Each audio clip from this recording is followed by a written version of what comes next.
it should be popping up. We'll give it a check.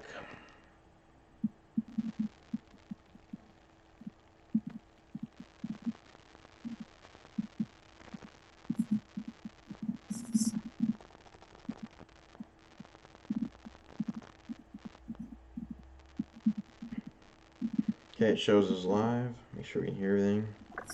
Yeah, it does. Okay, it shows us live. Yeah, all right, sounds good. Yeah, we're all good. We'll just give them a few minutes to hop in and then we'll go. Postseason chat box, dude. Sounds good.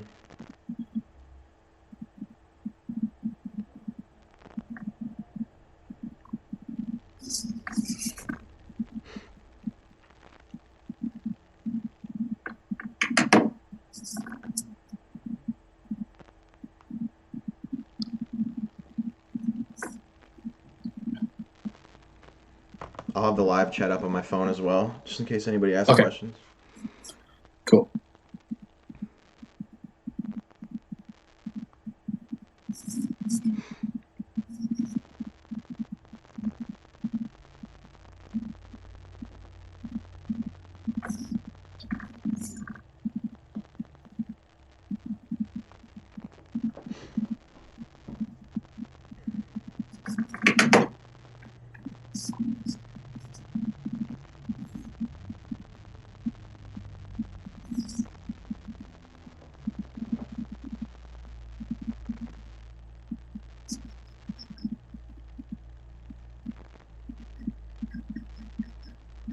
For those just tuning in, we'll start here shortly.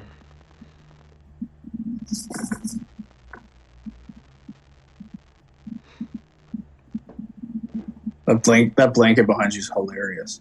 Oh, yeah, the Eichel one. Super funny. Yeah, I got it off that Just Dishin website. It's hilarious. They make a few of them that are funny. All right, I think we'll get started. People can watch it later. Something like that. Sounds good. Yeah, sounds good. For those just joining us, we're going to talk about the CHL, mainly on the Xbox side, and pretty much the entire state of the CHL. I don't know much about the PSN side if they're having the same problems or struggles, I guess you'd say, but we're with Brody here today, and we'll get this started. So I guess we should start off with the elephant in the room, so to say, is the expansion decision this season, as well as kind of like the low, I don't know about low, but not enough TC. Where that yeah. From. Yeah, no, for sure. Definitely the numbers are low. I think based on like past experiences and past seasons and stuff, the first season when a game first comes out tends to have lower sign-up numbers than the ones that follow. So this season here coming into it, looking at the numbers coming into the expansion, according to the CHL staff, on Xbox for this season were higher than what the numbers were for expansion when we expanded on the PlayStation side. The last time we bumped their numbers up as well too. So we obviously knew there was a little bit of a risk coming into it expansion-wise.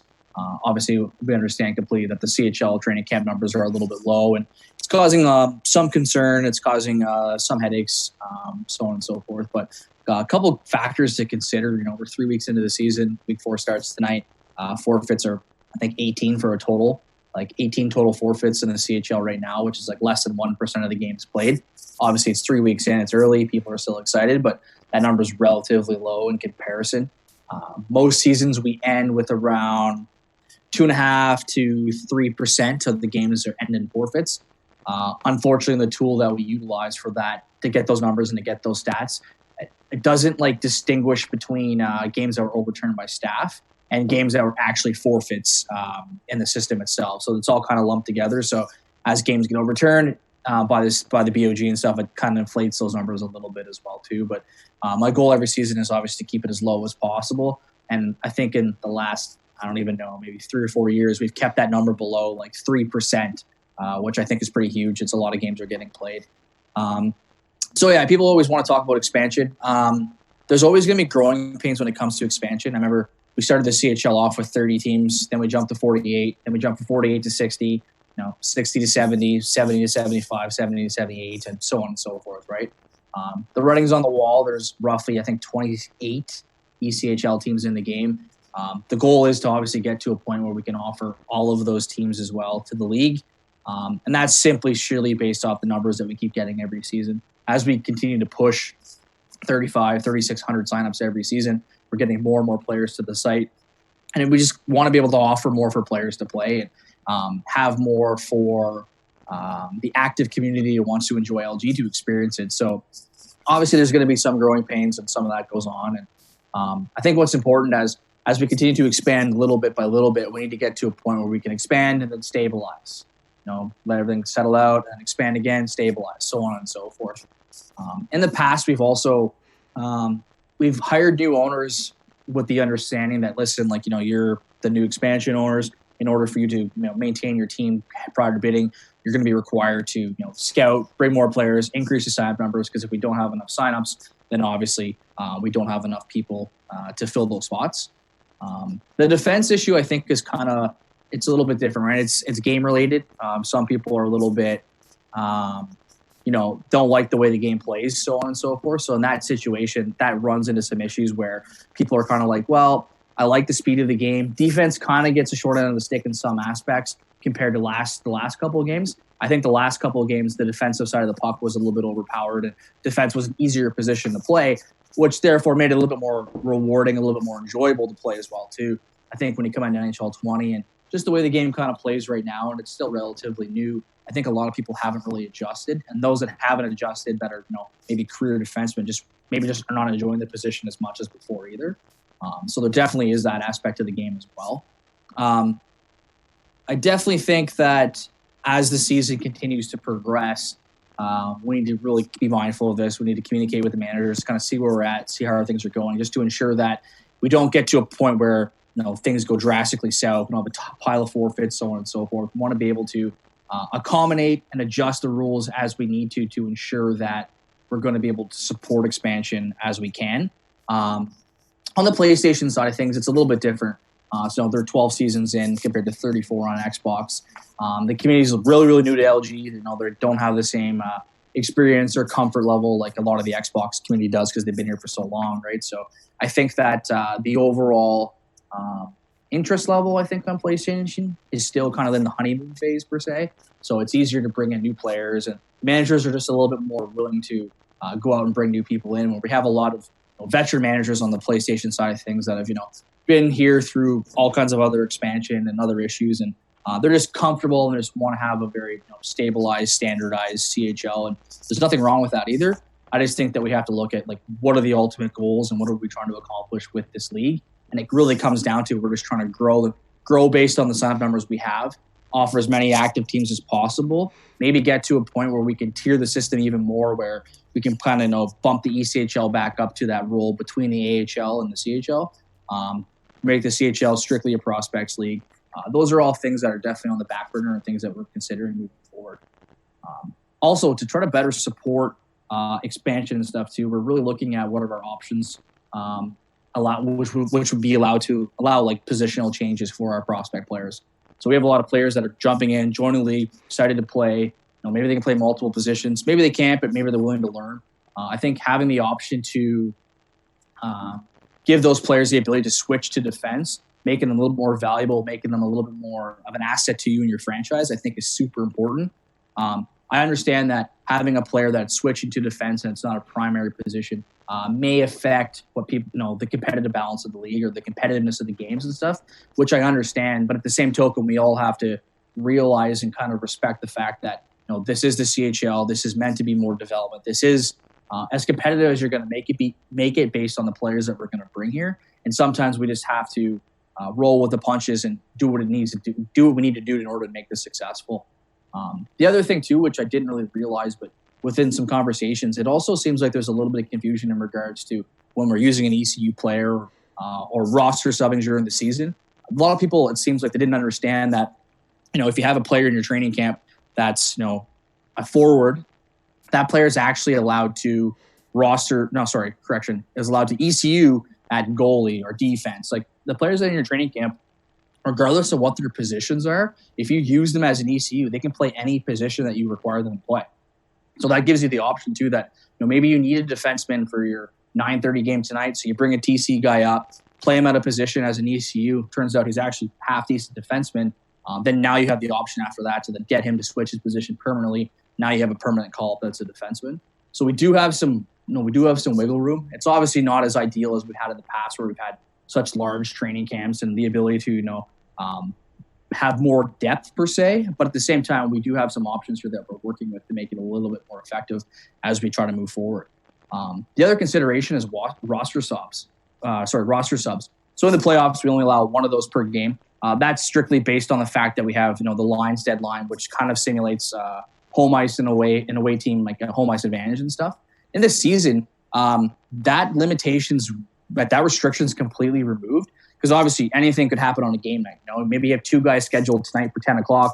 Something happens, now they can't make it, but you have guys that they can make it tomorrow night, and your guys tomorrow night can play tonight. Well, that gives you the ability to swap your players in and out of the lineup throughout the week. The biggest thing for you as a manager to understand is, obviously as skaters, they can't play more than 3 games a week. But, if you have a centerman tonight at 8:30, unable to show up last minute, hey man, stuck at work, but your centerman tomorrow at 8:30 can play, you can just literally flop them games, no questions asked, no questions, no violation, nothing. It gives you the flexibility as a manager to manage your team and also adjust your roster as you need to go. But it also gives you the ability to, even if you don't do a complete swap, it gives you the ability to swap in a guy from tomorrow. So then therefore, tomorrow at 8 o'clock, I need an ECU center, which gives you, 24 hours or longer to find that ECU that you require. So you're not kind of that stuck at that, like, oh my God, I need a guy now, which is kind of seems like where some of the confusion comes from and some of the debating is. And it seemed like a lot of teams were just like, oh my God, I need a guy now, and this is what's happened. But I think that if you look at the swap options, obviously line matching is key and whatever, but you do have that ability to flip a guy in and then ECU later. The biggest thing to keep in mind in regards to all of this is, as soon as the puck drops and the game starts, this kind of goes out the window. But that's also an article too. Everyone needs to understand that once the game starts, puck's on the ice, game starting to play. If any player legs out and doesn't return, that player has to be replaced by an ECU. But before the puck drops, you pretty much have kind of free reign to manipulate your roster based on your active players as best as possible for whatever aspect you need to do. Some people are asking for clarification on that. You're talking about roster subs unlimited in regular season only, or playoffs as well now? No, it's roster subs, regular season only. Okay, so playoffs is still the one. Yeah, it's still the one. Okay, and it has to maintain the one in the playoffs just because of the home ice advantage. That's why we have it. That's literally the roster sub rule is literally only a playoff rule. Yeah, because some people were thinking that you meant playoffs didn't have the roster sub rule still. No. The playoffs, it has to remain the way it is, but during the season, it's wide open. Cool. And then you talked about stabilization before expansion. Do you guys kind of see this season as a failure as far as stabilizing the previous expansion and then going forward with all this, possible trouble? I know it's early. I would say failure is a strong word, to be honest. I don't really know if I could say that just yet. You're right, it is very early. 18 forfeits in 3 weeks, that's 6 a week. But that, and for retrospect, that's 18 forfeits out of a possible 2,100 games. So that's a lot of games that got played, right? It's like I said, it's less than 1% of the games thus far this season have been in a forfeit. And the PlayStation number, I think, is like 11 out of the 2160. So the forfeit numbers are drastically low. And we all know, especially managers understand as well, that there's a lot of things that, there's a team that, you show up with your 6 guys and maybe you're like 30 seconds late, but, by the book, by the rules, it's a forfeit and a team calls it on you. Those things do happen as well, too, that count as a forfeit, which doesn't actually mean that you showed up with not enough players, right? So realistically, at this point in time, I know it's going to be tough and we're going to battle our way through the season and we'll evaluate at the end of the season. At this point in time, no, I don't think it's a failure. No, we added 2 teams, that's 17 players, times that by 2, that's 34 players. That's 34 more guys this season that got an opportunity to play on an active roster that couldn't have last season. It's also 6 guys that got an opportunity to be management that wouldn't have had that opportunity last season as well. So, yeah, I think it's a little bit early. Failure is never really a thing. I think the managers that we have in play right now are so strong and bring experience and, work really well together that we don't really have a group that are like going to let things really fail, in my opinion, either. Yeah. Obviously, they don't appreciate and they don't like how tough things can be. And it always seems like, we go 3 or 4 seasons, things are good, add a few teams, gets rocky again. And I kind of get the up and down the CHL may bring, and I can understand the frustration that comes with that. But like I said, from my standpoint, like my overall picture is just to make the CHL as big as we can get it based on the people that we have here, just to offer more to our community who want to play in the league, right? So that's kind of our goals. When we look at training camp sizes a few seasons ago of like 40, like, or however high they were, looking at those numbers, we're just like, man, like we have so many extra people. Like I'm getting close to 300 messages a week from players like, I just want to play. Like it gets to a point in time where like we have to do something in order to maintain our growth in the league. Okay. Yeah, I think it's definitely early, and some of the managers are kind of overreacting quickly, but only time will tell. And if it does end up getting higher forfeit numbers, then that's something you guys will have to revisit, I assume.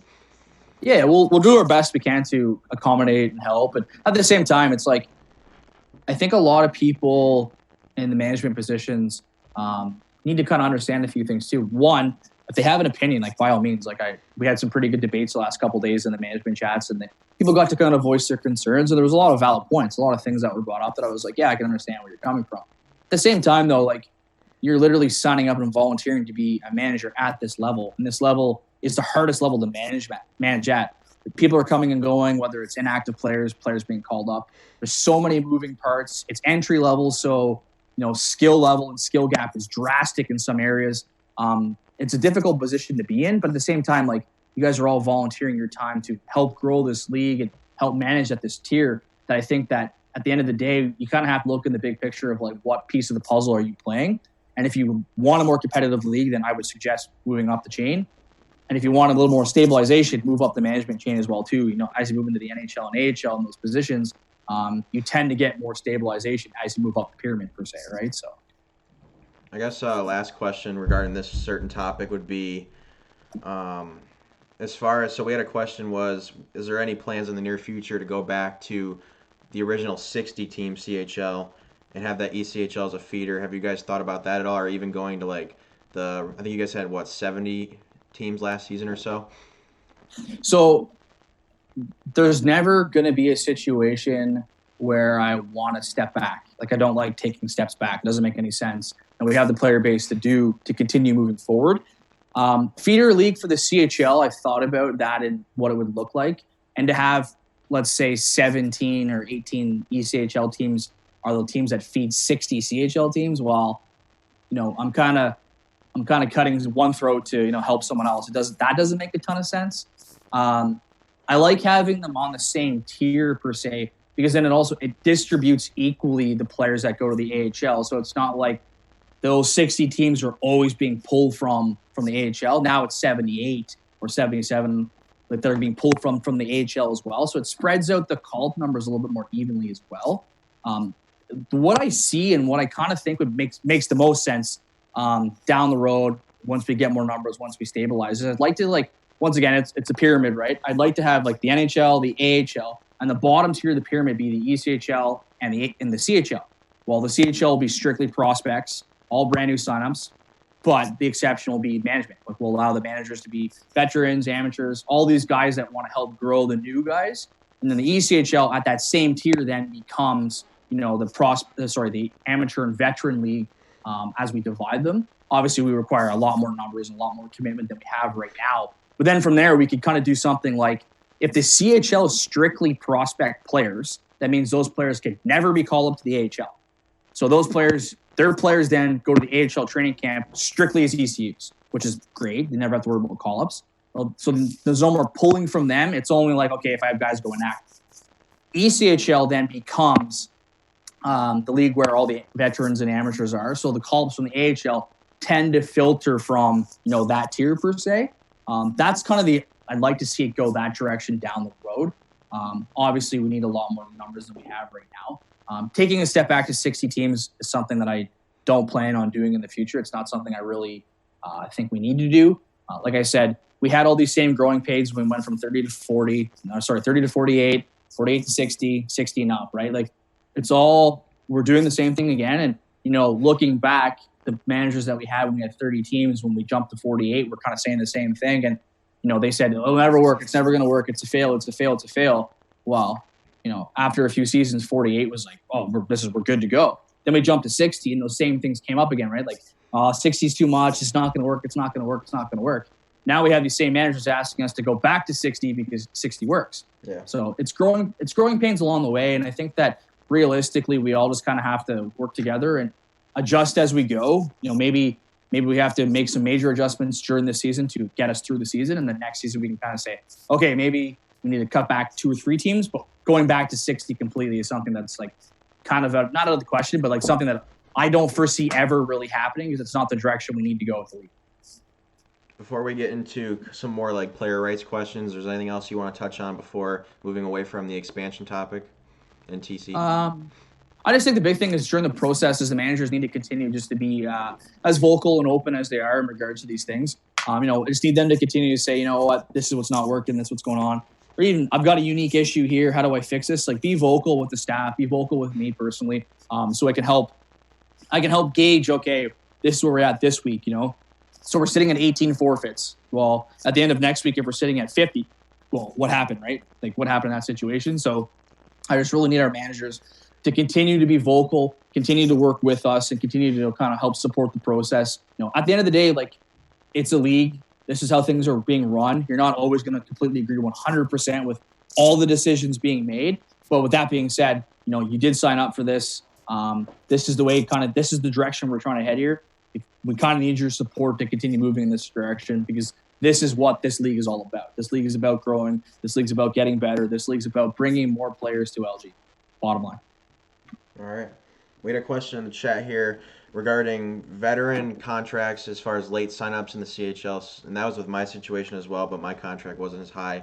Players getting absurd high contracts from many seasons ago because they hadn't played in so long. Is there any thought of looking at amount of seasons going back and what contract they receive if they didn't play a long time ago when they're signing up late in the CHL? I would consider that if those players actually sign up and went to bidding. Like, if you're signing up late because you're trying to avoid the NHL and AHL, and you want to go right to the CHL, and you haven't been to bidding in 5 or 6 seasons, and last time you were there, you were grossly overpaid. Well, if you want me to use your most recent contract or an average, well, then I would recommend going back to bidding to get a more true market value based on what you're worth now, not based on what you're worth before. The issue, and the opposite side of the coin here, is we had a lot of people that were signing up, getting $500K contracts, and they were worth way more than $5 million, which then we kind of asked the question of like, well, what's the point of having bidding? I'll just get my 3 best players to sign up late. They go for $500K rather than $7 million each in bidding, and I'll just trade for them because they'll go to a team that no one knows who they are. I'll get a good deal and build from there. So the reason why the system changed is because the system, the random assignment system basically made bidding irrelevant. Like, it was like, well, what's the point of having bidding if I just get all these guys to sign up late? They go way cheaper than they ever would. And then we went pretty extreme with the highest value ever. But at the same time, there's a lot of people that like, yeah, you know what, maybe they're overpaid, but at the same time, those players also had the option to go back to bidding to be paid less than they are. Realistically, with the change, veteran players should be in the NHL or AHL unless they don't have the skill level to play at those levels. Like, I think that all the veteran players, if you're a veteran and you want to be in the CHL, one of two things need to happen. One, you need to be a manager. You know the league, you know the rules, you've been around a long time, so step up, jump into a management role, run a team. Or 2, sign up for AHL bidding. If you don't make the cut, you don't make a roster, you drop the CHL bidding and away you go. But if you do get picked up, it means that your skill level is that above the CHL, which allows for the newer players coming in as prospects to really balance out the CHL. And having more prospects, new players adds more stabilization to the CHL because those players can't be called up anyways. So I definitely do. I understand that there's players who want to pick where they want to play. I get that. But at the same time, there's got to be some things put into place to help bring new people here, let the new people stay and experience it, but also have parity and balance between a 3-tiered system where all the players are supposed to be placed on where they're supposed to be based on their skill level. Yeah, I definitely see both sides of that. Like, for me, it was mainly the availability factor for the CHL more than skill and all that. But yeah, see, I get that. I get that too, and like I understand where you're coming from. But at the same time, like, there's been lots of talk about like why doesn't league jump to like a 3-day schedule? Like, why doesn't league go like Sunday, Monday, Tuesday, 3-3-3? Which realistically will likely happen, right? So if that happens, the AHL and CHL have the exact same game times. And realistically, the AHL and CHL almost have identical game times now anyways. Yeah. So I get it when people are like, well, my availability. Well, the AHL times compared to the CHL times, you're looking like 7 of 9 are the exact same. And it's going to it'll probably go to a situation down the road where 9 of 9 are the exact same thing. So. Yeah, for sure. Another question we had was as far as position lock with the CHL and taking away. Somebody went with the extreme of taking it away completely, and then I think they just recently in the CHL allowed managers to switch positions. Yeah, so there's been a lot of debate about that. So one, position lock for everyone will never go away. It once again undermines bidding. What makes LG unique, in my opinion, is the fact that we have a position lock. And if you look at all of the seasons where top tier forwards are signing up as goalies and no one knows if they're going to play goalie or if they're just going to play center for the whole year, and then it also kind of screws up the whole standings. It's like, well, why does this guy listed as a goalie have 117 points? Is he a goalie? Is he not a goalie? Does he win the Rocket as a goalie? It opens up all kinds of issues, all kinds of loopholes, and it was abused for many, many, many, many seasons. And the reason why we let it go as long as it did was because, once again, we were working towards, having stabilization. But at the same time, it can only be abused for so long. A lot of the arguments are like, well, we want the CHL to be competitive. It needs to be this, this, this. Less teams is more competitive. But at the same time, it's like we want more flexibility to manipulate the system and play out a position, which takes away from the competitive balance of the league, in my opinion. So going that extreme is completely out the window. I never want to go down that road again. It was a lot of headaches. It was a lot of managers being like, you know what, man, this is bullshit. I lost a playoff series because of this is super weird. It makes playoff scheduling a nightmare. It just really broke a lot of systems. We had the managers allowed to play out a position kind of as a filter. That's something we could definitely explore again. We just have to we need to be really specific on how we want that to operate so it's not crazy abused and crazy taken advantage of. Because that's the thing is, as soon as we let our guard down and loosen up a little bit, that's where the CHL runs wild. Because it's we have a lot of guys that have a lot of experience, been here a long time, that want to win. So I never knock teams for looking at the rules and trying their best to work within those rules, but get an advantage because they're trying to be competitive. And I understand that, but at the same time, there needs to be balance between this is fair to everyone and this is just making a mockery of the league. So recently, a suggestion came up from the managers to the BOG to me in regards to allowing the managers to permanently switch their position for the season, drop back to a position to kind of accommodate for the whole defensive issue, right? And I was like, you know what, that's a great idea. If we need to do it, we're going to do it. It's kind of like what we talked about before, but we're going to do what it takes within reason to help support everyone get through this season as we progress. So that's kind of where that came from. But once again, we'll see how the season finishes out. Some people are doom and gloom that, it's going to be terrible. Things are going to forfeit, blah, blah, blah. But we'll see what the actual numbers say at the end of the season. We'll subtract all the games that were overturned by us, get a real number, reevaluate, go from there. Because at the end of the day, we'll definitely evaluate how the season went with our managers, because we tend to try to do that with our rules every season anyways. So we'll go from there, and maybe next season we can look at options to, maybe not have a permanent switch, but bring back the option for them to play out a position within reason, right? So those are things we can look at as well. All right, a few questions that not necessarily for you, but I'll answer just because I know. Somebody had a question about TC games and if they're going to come back. As far as I know, TRT Spartan was trying to get that together, so I would PM him. If you just type in TRT in the PM, affordable. Yeah, CJ's on that as well too. Okay, yeah. CJ's handling that big time on. I know on the Xbox side of things, CJ's really kicking that off right now. On the PlayStation side of things, I would DM Creaky, the actual commissioner of the CHL. They're looking into a lot of options. I've got some crazy ideas that I want to do with the TC games, but I don't think this may not be the best time to talk about it. We have a lot of managers that are upset with the way things are going, and the idea I'd like to do with the training camp games would add just a slight bit more work to their workload as managers on teams. I'd like to have us get to a point where we're having, we'll say a Thursday night, 3 games dedicated to the training camp league, where it'd be training camp London Knights playing training camp, Ottawa 67s. So the managers of those actual CHL teams would be responsible for scheduling. So make sure the schedule is updated, and then it'd be up to the development team to make sure those players show up on time, they play the game, so on and so forth. So then we basically then could run a league below the CHL that's strictly training camp players that keeps them active.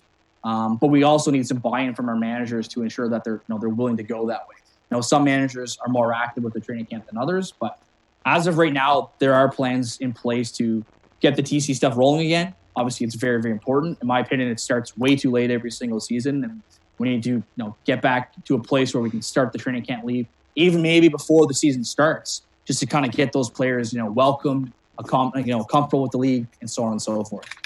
Okay, yeah, and for those joining late, I see a few questions.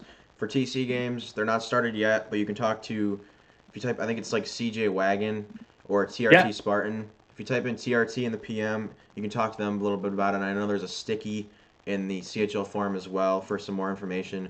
I don't think those have started yet, but they're trying to for those trying to get in it. And then Affordable brought up for the PSN side, I'm_Creaky is for PSN, and you can PM him or her as far as that goes. Okay, him, yeah. You never know. Yeah, he's CHL commissioner. And yeah, and then I think I actually saw something brought up by Hawks fan as well.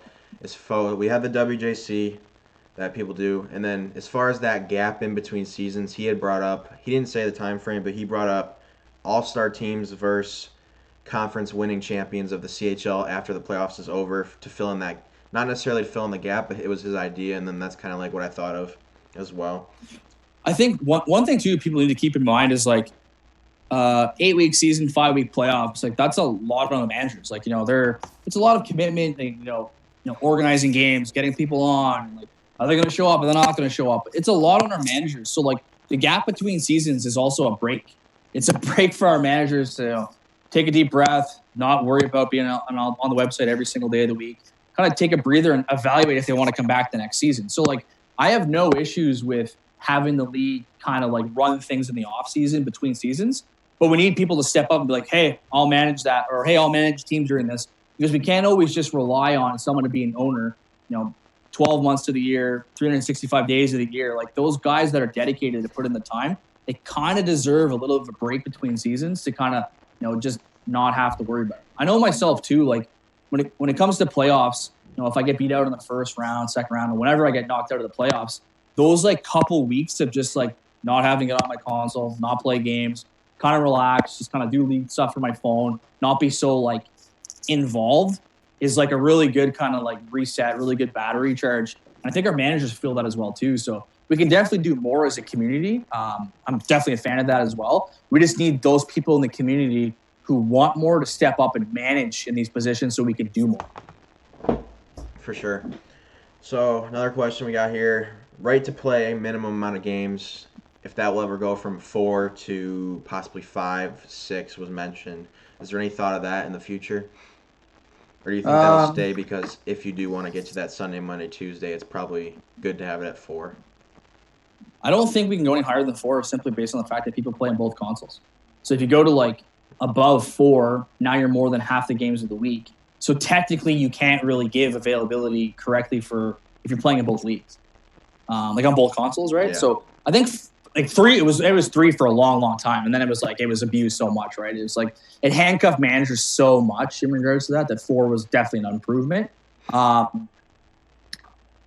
It's something we can look at, but I just haven't really seen a plan put out that I can sit back and say, that makes a lot of sense, or that we can make that work. Because we have to take into consideration kind of all things hockey. For a long time, we were looking at Xbox League. But now with us having kind of both leagues and a lot of people that are so into it, they want to play in both leagues, I think that's pretty awesome, right? We have a lot of players that are playing on both sides. We have to really try to keep that in consideration, because even if a player's 9 for 9, well, you can give 9 for 9 on both consoles, which is great. But as soon as you start requiring more than 4, it may get a little bit dicey and a little bit difficult.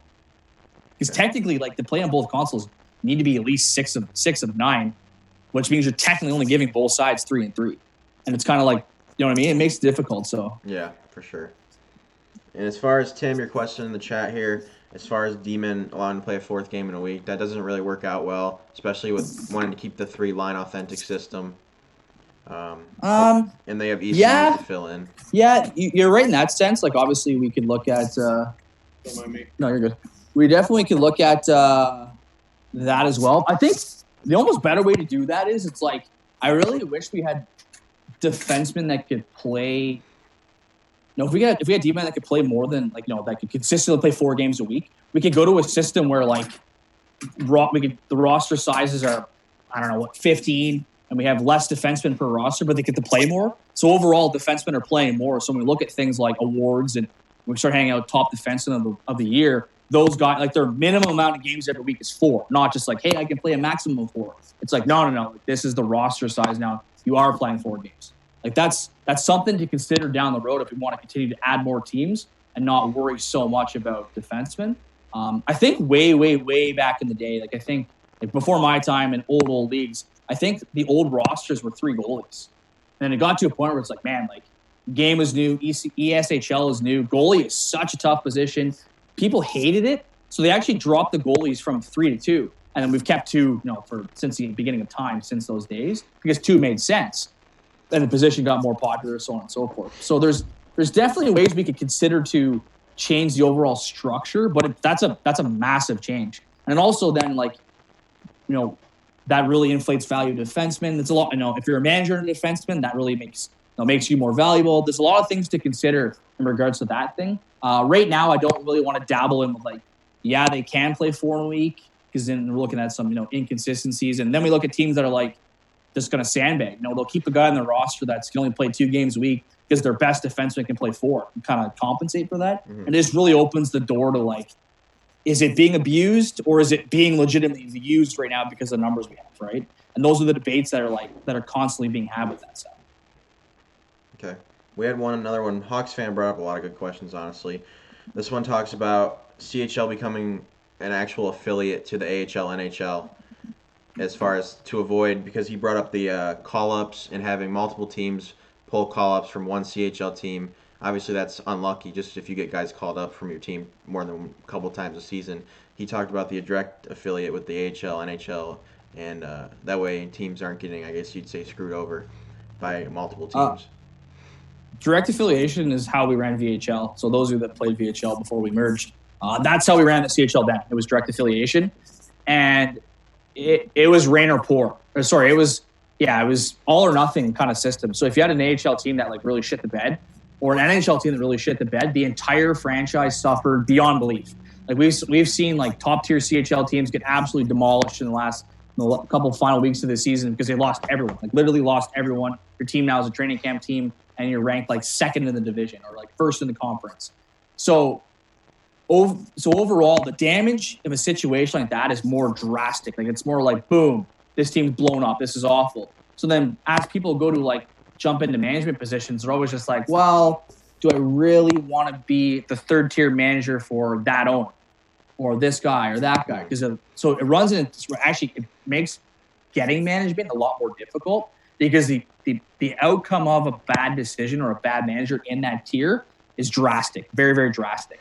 The system we have right now, it's distributing, all the CHL players over the 32 AHL teams.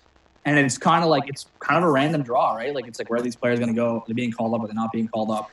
It's fair because of how even it is across the board.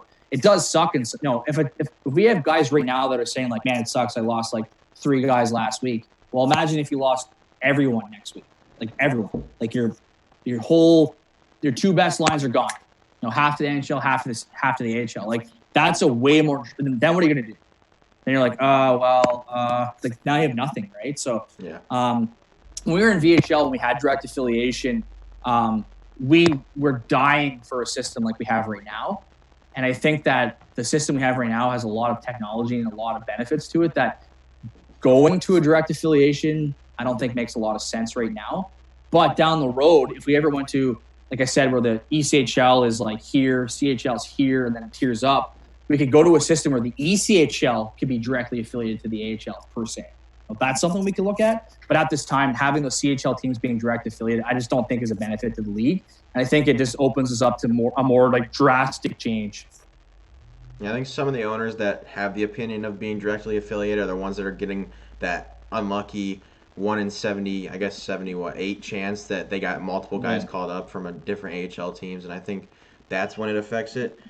But as far as the overall season, I feel like a lot less people are affected by the overall call-ups in general.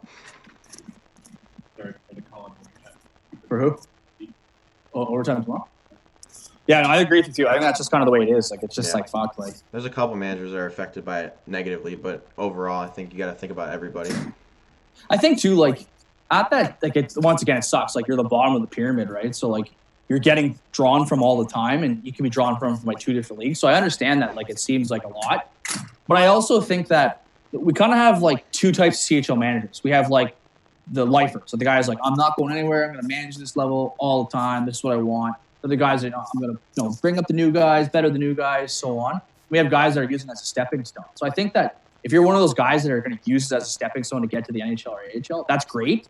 So this is temporary to you. So you're going to learn the whole system from the bottom up. So then you'll know that, like, when you're an AHL manager, like, you know how it feels when you're pulling from a CHL team. So maybe you'll be better at communicating to those CHL guys, like, hey, man, like, I'm sorry, but I need this guy. This is why, blah, blah, blah.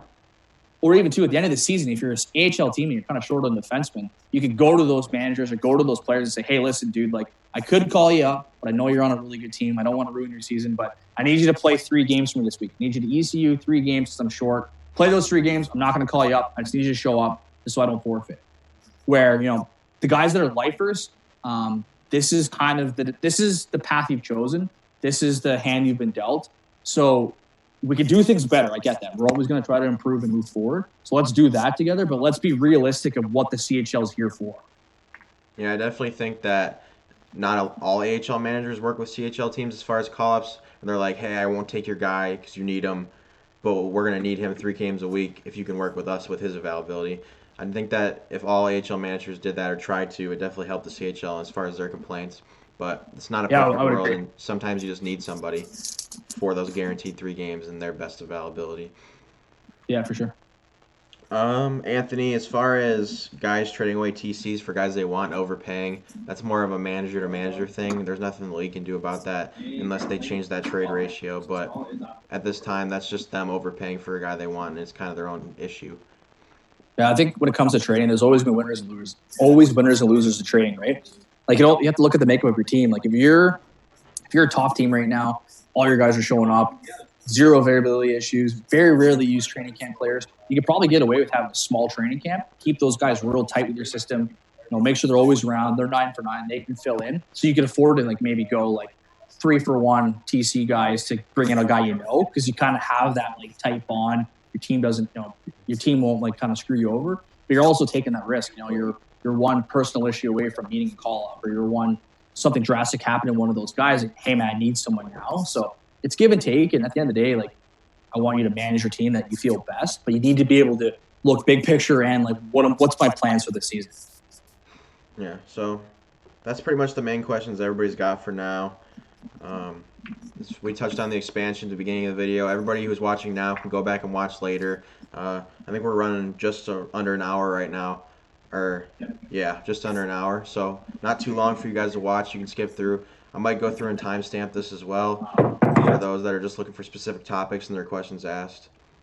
If you don't want to touch on anything else, I think that's about it for us. And if anybody else has questions, they can direct their PMs to you. Yeah, it sounds good. I think it went really well. Hopefully addressed a lot of the issues people are having. And, like, I'm talking to him right now. And if anyone has anything they want to ask, once again, just drop me a private message, send me a PM, whatever it may be, right? I'm always open to other ideas. I've been doing this for a long time, and I obviously can't think of everything. Like, a lot of the rules we have in place are based off of things that have happened, not just me dreaming something up. So if you got a crazy idea, a cool idea, a way to make this better, like, by all means, come to me. Just don't be surprised if I have questions or I want to debate back and forth with you, because I have, things that I want to push and kind of see where your ideas are coming from, because I like to have those talks. So, but yeah, definitely, doors always open. Love having these conversations for sure. Yeah, so thanks everybody for watching. Thanks for Brody. LG McDonald is his username for those who do not know if they want to ask him questions. And I think that's about all we got as far as the CHL goes for today. Yeah, sounds good, buddy. Appreciate it, man. Take her easy.